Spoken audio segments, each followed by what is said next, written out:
Hyperinflation is an assumed and rapidly acceleration rise in the price that causes money to lose in purchasing power.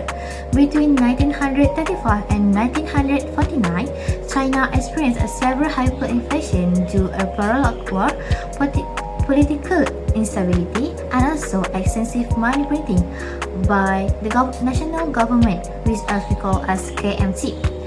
To finance World War II and the Chinese Civil War, the government relied heavily on printing money, with up 80% of wartime expenditure funded this way.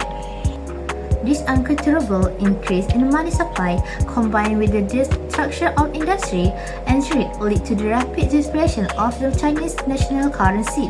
As a result, price increased dramatically, trade collapsed, and many people turned to the system barter instead of using money. Savings were wiped out, poverty increased, and the public confidence in the government declined.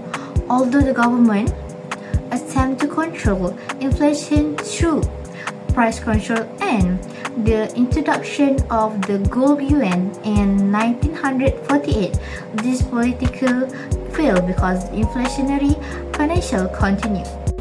Next, I will explain the cause of hyperinflation in China. First, excessive money printing was a major cause of hyperinflation in China during the late 1940s. The nationalist government printed a large amount of money to finance military spending during the Civil War without economic growth to support it. As a result, the value of money fell rapidly, causing prices to rise uncontrollably. Second, war and political instability significantly worsened the situation. The Second Sino-Japanese War and the Chinese Civil War destroyed farms, industries, and transportation networks. These disruptions reduced the supply of goods, while weak governance increased uncertainty, leading to severe shortage and rapid price increases. Finally, budget deficits and weak fiscal control contribute to hyperinflation. With declining tax revenues and rising military costs, the government relied on printing money instead of effective taxation or borrowing. This further increased inflation and reduced public confidence in the monetary system. Thank you. First, hyperinflation caused the currency to lose its value and led to a sharp increase in the cost of living. Excessive money printing reduced the purchase power, making basic goods unaffordable. Wages and savings become worthless, pushing many households into poverty. Second, hyperinflation caused a breakdown of the monetary and financial system. People lost confidence in paper money and relied on barter or foreign currency. Banks were unable to operate effectively as deposits rapidly lost value. First, the government implemented contractionary monetary policy by reducing money supplies and introducing a new currency. Citizens were required to surrender gold and foreign currency to absorb excess liquidity. Second, a fixed exchange rate policy and price control were introduced to stabilize prices and restore confidence.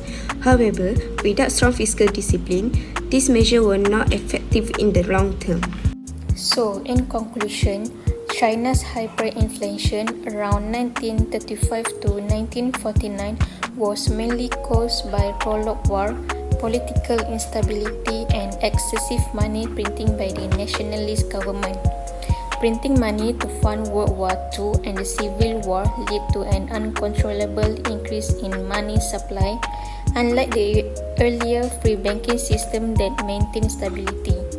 So the effect was such as price soar, savings become worthless, businesses decline, and people turn to barter. So living standards drop sharply.